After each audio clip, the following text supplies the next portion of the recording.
behalf of Innovative Healthcare Business Solutions, I would like to welcome you to a brief tutorial on electronic medical record selection and 5 items to consider when selecting an EMR. My name is Skylar Fierro and I'm the CEO at Innovative Healthcare.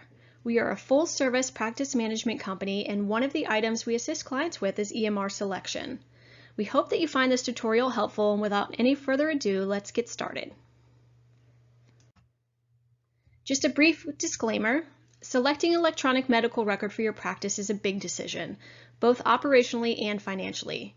Therefore, these 5 items should be reviewed in addition to your full due diligence process.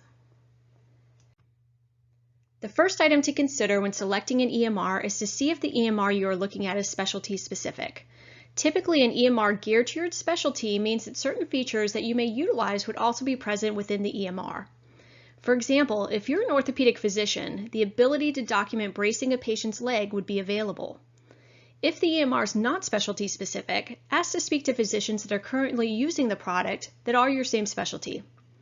If the vendor cannot provide a specialty reference, it's best to continue your search. If they are able to provide references, it is recommended that you prepare all of your questions in advance.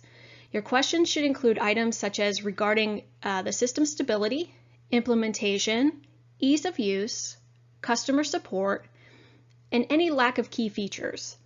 Also, make sure to give your reference time to speak freely about the system. Typically, you do this by asking a general question like, "Can you give me the positives and negatives of the system?" The second item you should inquire about is if the EMR has billing capability. Many EMR systems on the market have dual functionality that make them both an EMR and also a billing system. This is important to note for several reasons. If you currently have a billing system and want to keep it, you need to know if the EMR vendor can accommodate you using only the EMR portion. While this may seem like a very simple question, some vendors may accommodate the request while some cannot. If you currently have a billing system but are looking for a consolidated system, this question would also lead to other questions regarding transitioning billing system and the cost to do so. The pricing structure question can truly be a whole other tutorial in itself, and most likely we will be doing this sometime in the future. However, we want to give you some key points when discussing pricing. There are many fees to be considered when reviewing an EMR implementation. Therefore, make sure your vendor includes everything in an easy to understand format. And if you don't understand it, make sure you're asking questions. If the vendor is not willing to do that, then take your business elsewhere. The first fee to consider is the implementation fee. This fee typically includes the system implementation and setup. It is very important to understand what you get for this fee.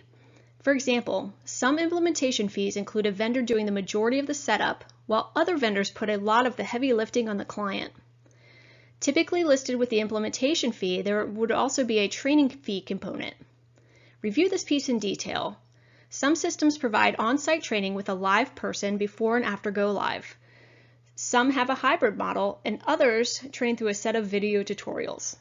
Make sure this training component will suit your needs, since the goal is truly to know the system at go live. There are other add-on fees that you should also inquire about.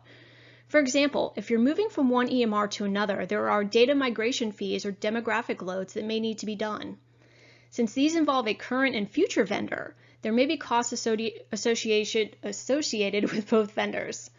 Finally, review the monthly cost. Some vendors structure them as license fees, while others do it with everything a la carte. Also, in reviewing these fees, take into account if they're a flat monthly fee or if there are any that are transaction-based. For example, we have seen transaction-based fees such as system faxing that can become expensive if not accounted for. EMR capability to do quality reporting may seem like a silly question, but this question can tell you a lot about a vendor you're partnering with.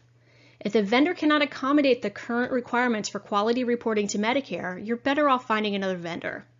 A good quality EMR will not only have the current quality standards loaded, but most will also have a way to submit the data right from their system. In addition, you want to check and ask questions about what they're working on for the future quality initiatives. For example, this year providers can choose to report through MIPS value pathways. If the vendor is not ready to do this now, they will most likely be lagging with technology moving forward.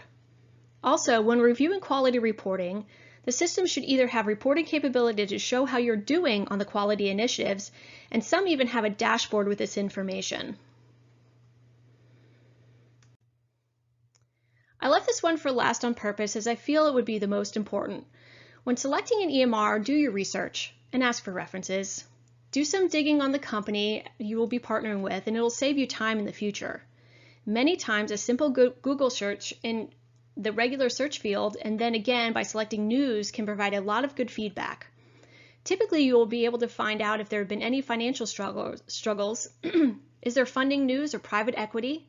This could be a good thing or not, depending on the substance of the article. Has the vendor had any issues with cybersecurity or breaches? Once again, this is good to know in advance so you can ask the vendor what they have done to ensure your data is safe. Have there been any government inquiries into this vendor? Another good thing to know ahead of the purchase. Is there any news about acquisitions or mergers? You want to make sure that you're not signing up for a platform that could change in the future. Finally, again, and I know we addressed it in the first slide, but ask the vendor for references. Make sure to call them for comment and prepare your questions in advance, and allow them time to speak freely by giving them the open question that we talked about on the beginning slides. And we want to thank you for attending this brief presentation on the EMR information. As always, you can always visit our website at www.myibis.com if you need some additional help selecting an EMR, and we are happy to assist. Thanks again.